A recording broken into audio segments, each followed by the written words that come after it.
Hi friends, welcome to my channel Vinod Billamkonda. ఈరోజు మనం bachelors chicken curry ఎలా ప్రిపేర్ చేసుకోవాలనేది చూద్దాం.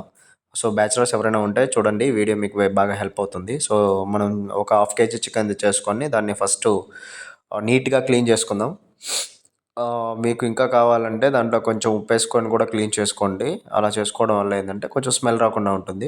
సో తర్వాత మన ఆనియన్, టమోటా అండ్ కడిగిన చికెన్ పక్కన పెట్టేసుకొని, అలాగే అల్లం వెల్లుల్లి paste and chicken masala, so ఇవి మెయిన్ కాబట్టి అవి పక్కన పెట్టుకునేసి ఫస్ట్ మీ బౌల్ తీసుకొని బౌల్లో కొంచెం ఆయిల్ వేసుకొని, ఆయిల్ ఎక్కువ వేసుకోండి. ఎందుకంటే చికెన్కి ఆయిల్ ఎక్కువగా ఉంటే బాగుంటుంది అనమాట, టేస్ట్ బాగా అనిపిస్తుంది. సో మీ రిక్వైర్మెంట్‌ని బట్టి ఆయిల్ ఏసుకోండి. తర్వాత మీరు కొంచెం ఐ మీన్ లైక్ మసాలా దినుసులుంటాయి కదా! అవి వేసేసుకున్న తర్వాత మీ దగ్గర కట్ చేసుకున్నటువంటి ఈ ఆనియన్స్ ఏవైతే ఉన్నాయో, ఆ ఆనియన్స్ అన్నీ వేసుకోండి. వేసుకున్న తర్వాత బాగా ఫ్రై అంటే రెడ్‌గా వచ్చేటట్టు బాగా కొంచెం సేపు వేగనివ్వండి. వేగనిచ్చేసిన తర్వాత టమోటాలు ఉంటాయి కదా!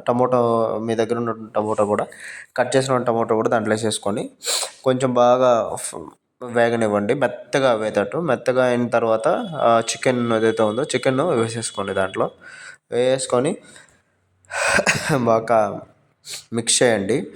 మిక్స్ చేసిన తర్వాత దీంట్లోకి కొంచెం కల్లుప్పు ఉంటే కల్లుప్పు, సాల్ట్ ఉంటే సాల్ట్, మీ దగ్గర ఏదైతే రిక్వైర్మెంట్ ఉంటుందో అదే తీసుకొని వేసుకోండి. వేసుకున్న తర్వాత మనకి ఇది సింపుల్గా బ్యాచిలర్స్ చేసేసుకోవచ్చు. పసుపు వేసేసుకోండి. పసుపు వేసుకున్న తర్వాత కారం, దానికి సరిపడంత కారం వేసుకోండి. చికెన్లో ఎక్కువ కొంచెం కారం ఉంటేనే ఉంటుంది. లేదంటే పచ్చిమిర్చి వేసుకోవాలంటే పచ్చిమిర్చి ముందుగానే వేసుకోండి.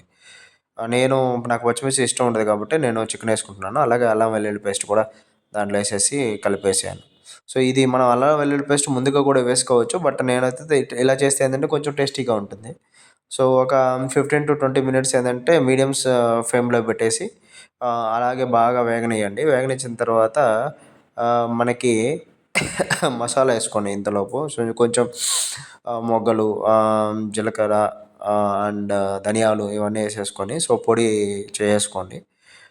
పొడి చేసుకున్న తర్వాత ఇవి ఏంటంటే మామూలుగా ఫ్రై చేసుకునే వాళ్ళకి కూడా బాగుంటుంది. అలాగే కర్రీలో కూడా వేసుకోవచ్చు. ఫ్రై అయితే ఇంకా బాగుంటుంది. నేను ఇప్పుడు ప్రజెంట్ అయితే కర్రీ చెప్తున్నాను కాబట్టి కర్రీలో కూడా ఈ పొడి ఏదైతే ఉంటుందో మిక్స్ చేసేసుకోండి.